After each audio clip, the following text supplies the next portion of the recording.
दोस्तों नमस्कार। आप सभी को नववर्ष की बहुत बहुत शुभकामनाएं। हम उम्मीद करते हैं कि 2023 में हमारे जो भी गोल्स कंप्लीट ना हो पाए थे वो सारे के सारे गोल्स हम 2024 में अचीव करें और बहुत ही ज्यादा बेहतरीन तरीके से अचीव करें। स्टॉक मार्केट से भी हम यही उम्मीद कर रहे हैं कि जो भी लॉस हम लोगों ने 2023 में किया होगा वो लॉसेस भी हमारे मिनिमाइज हों और ज्यादा से ज्यादा प्रॉफिट हम 2024 में मार्केट से निकाल पाएं। दोस्तों 2024 वैसे भी भारत के नजरिए से एक बहुत ही ज्यादा महत्वपूर्ण साल रहने वाला है। इस साल 2024 में लोकसभा के जनरल इलेक्शंस भी हैं, जिस इलेक्शन में बीजेपी थर्ड टर्म के लिए लड़ाई करेगी, वेयर एज जो ऑपोजिशन है जो कि फिलहाल बहुत ज्यादा कमजोर नजर आ रहा है, अपने अस्तित्व के लिए लड़ाई करेगी। जैसा कि आप सभी जानते हैं, बिजनेसेस को स्टेबिलिटी पसंद है। बिजनेस जो एक पॉलिसीज गवर्नमेंट की चली आ रही हैं, बिजनेस यही चाहते हैं कि उनकी पॉलिसीज ये कंटिन्यू चलती रहे, पॉलिसीज के अंदर बहुत ज्यादा कुछ चेंजेस ना आए। क्योंकि अगर पॉलिसीज में चेंजेस होंगे तो उनको अपने बिजनेस करने के तरीकों में भी चेंजेस करना पड़ेगा। जो उनकी ग्रोथ होती है, बिजनेस चलाने की एक पेस होती है, उस पेस में रुकावट कहीं ना कहीं पैदा हो सकती है अगर पॉलिसी के अंदर बहुत ज्यादा फ्रीक्वेंट चेंजेस होने लगे। सो बिजनेसेस को स्टेबिलिटी पसंद आती है और यही मुख्य कारण है जिसकी वजह से 2024 के इलेक्शन में बीजेपी के जीतने के चांसेस जो कि बहुत ज्यादा हैं, और उसी तरीके से इंडियन मार्केट के अंदर एक ग्रोथ के चांसेस, एक मोमेंटम के चांसेस उससे भी ज्यादा चल रहे हैं। डिपेंड करता है यहाँ पे बीजेपी अब कितने सीट्स लेके आती है।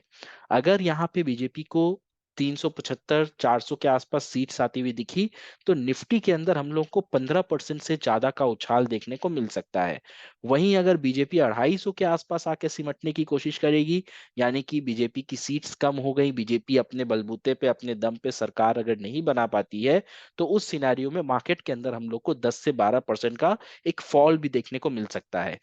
लेकिन आप खुद डिसाइड कीजिए बीजेपी का 250 सीट पे समटने के आसार कितने हैं। साथ ही साथ बजट का सत्र भी आने वाला है। 1 फरवरी को इंटरिम बजट आएगा और लास्ट ईयर हम लोगों ने बजट सेशन पे टोटल 4 स्टॉक्स अपने पोर्टफोलियो मेंबर्स के साथ डिस्कस किए थे, उन्होंने रेकमेंड किए थे। सबसे पहले मैं आपको स्क्रीन पर लेकर चलता हूं और उन 4 स्टॉक्स के बारे में बताता हूं और उन 4 स्टॉक्स ने इस पूरे 1 साल के पीरियड में हमें क्या रिटर्न्स दिए हैं वो आपको दिखलाता हूं। तो दोस्तों जैसा कि आप मेरे स्क्रीन पे देख सकते हैं, हमारा टेलीग्राम का पेज यहाँ पे चैनल ओपन किया हुआ है, 592 सब्सक्राइबर्स हैं।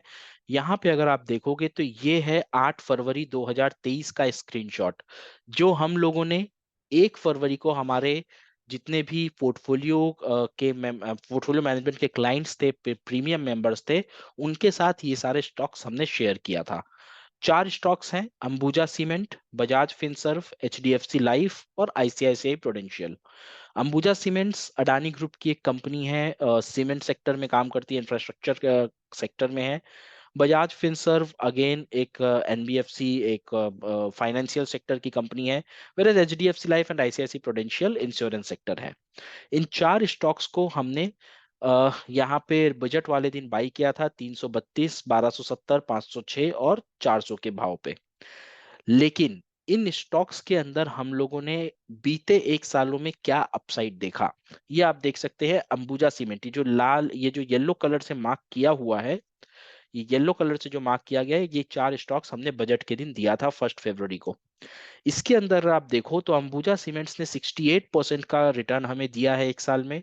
वेर एज आईसीआईसीआई ने 53% का दिया है, बजाज फिनसर्व ने अप्रोक्सीमेटली 37% और एचडीएफसी लाइफ ने 38% का यहाँ पे रिटर्न दिया है।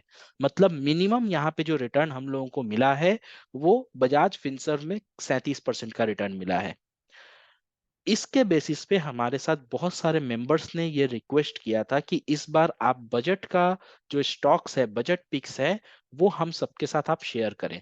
लेकिन दोस्तों जैसा कि आप जानते हैं कि इन रिसर्च को करने में बहुत ज़्यादा मेहनत लगती है, और अगर फ्री में हम कोई स्टॉक का नाम वहाँ पे शेयर करेंगे तो बहुत सारे लोग इंटरेस्टेड नहीं होंगे उसको लेने के लिए, बहुत सारे लोग उसको सीरियसली भी नहीं लेंगे। इसीलिए इस बार हमने ये सोचा है कि आप सबके साथ हम बजट स्टॉक शेयर करेंगे, लेकिन उसके लिए एक मिनिमल फीस हम लोग चार्ज करेंगे। फीस कितनी होगी? मात्र 999 रुपए। मात्र 999 रुपए, यानी कि 1000 रुपए से 1 रुपया कम। ये फीस हम आपसे चार्ज करेंगे बजट के दिन आपके साथ स्टॉक रिकमेंड करने के लिए। हमारे जितने भी पोर्टफोलियो मेंबर्स हैं, जितने भी प्रीमियम मेंबर्स हैं, उनको जैसे कि पिछले साल मिला था उसी तरीके से आप, क्योंकि हमारे ऑलरेडी क्लाइंट हैं, आपको कुछ पे करने की जरूरत नहीं है। लेकिन जो लोग अभी तक हमारे साथ स्टॉक्स में काम नहीं किए हैं और वो एक बार ट्राई करना चाहते हैं कि देखते हैं क्या स्टॉक्स आता है, रिकमेंडेशन लेके देखते हैं, वो लोग अगर चाहें तो 1000 रुपए पे करके इसके लिए सब्सक्राइब कर सकते हैं। यहाँ पे जो मिनिमम रिटर्न निकल के आ रहा है वो 37% का निकल के आ रहा है। इसका मतलब ये होता है कि अगर आप 10,000 भी इन्वेस्ट करते हैं तो 1 साल के अंदर आपका लगभग 3700 रुपए का प्रॉफिट निकलेगा। जिसमें से अगर आप 1000 रुपए हमें दे देते हो एज अ सब्सक्रिप्शन फीस, फिर भी आपका 2700 रुपए का प्रॉफिट रहेगा। लेकिन ये हम कैलकुलेशन कर रहे हैं सिर्फ 10,000 रुपए पे। अगर आपका कैपिटल बढ़ा है, आपका 1 लाख रुपए अगर आप इन्वेस्ट कर रहे हो, तो फिर आपका यहाँ पे जो प्रॉफिट है वो 37,000 से 40,000 रुपए तक निकल के आ सकता है, उससे ज्यादा भी हो सकता है। बहुत ज्यादा चांसेस है कि लोकसभा इलेक्शन रिजल्ट्स के बाद हम लोगों को निफ्टी 24,000 के आसपास जाते हुए दिखे। साथ ही साथ इस एक्सेल शीट को अगर आप देखोगे तो हम लोगों ने बाकी जो स्टॉक्स अपने प्रीमियम मेंबर्स के साथ शेयर किए हैं, ये पूरी लिस्ट नहीं है, एग्जॉस्टिव लिस्ट नहीं है। इसमें से बहुत सारे स्टॉक्स ऐसे हैं जो हम लोग अगेन सीक्रेट ही रखना चाहते हैं, क्योंकि बहुत ज्यादा नामचीन स्टॉक्स नहीं है। उन स्टॉक्स के बारे में हम आप बहुत ज्यादा सुनेंगे नहीं इधर उधर। लेकिन ये कुछ नाम हमने आपके लिए सिलेक्ट किया है। इस नाम को अगर आप देखोगे तो लगभग आपको समझ में आ जाएगा कि हमारे रिकमेंडेशंस का रिटर्न क्या आपको 1 साल के अंदर निकल के आता है। सो अगर आप चाहें तो बजट सेशन के ऊपर आप रिकमेंडेशन लेने के बाद, सब्सक्रिप्शन लेने के बाद अगर आपको पसंद आए, तो आप हमारे लिए हमारे साथ पोर्टफोलियो के ऊपर भी काम कर सकते हैं। यहाँ पे सिर्फ और सिर्फ कैश स्टॉक के रिकमेंडेशंस आपको मिलेंगे। कैश स्टॉक से, मार्केट से हम कोशिश करेंगे कि 1 साल में 25 से 30% का हम प्रॉफिट निकालें। ऑप्शन से बहुत ही ज्यादा शांत पीसफुल तरीके से हम ये प्रॉफिट निकाल सकते हैं। आई होप आपको समझ में आया होगा जो मैं आपको समझाने की कोशिश कर रहा था अभी। और आपका जो भी डिसीजन होगा वो आप जरूर हमें टेलीग्राम के माध्यम से पिंग करके बताइएगा। अगर आपकी कोई क्वेरीज होगी तो we will be more than happy to help you and answer you. चलिए दोस्तों, मिलते हैं आपसे अगले वीडियो में। तब तक अपना बहुत ख्याल रखिए, सुरक्षित रहिए। जय हिंद, जय भारत।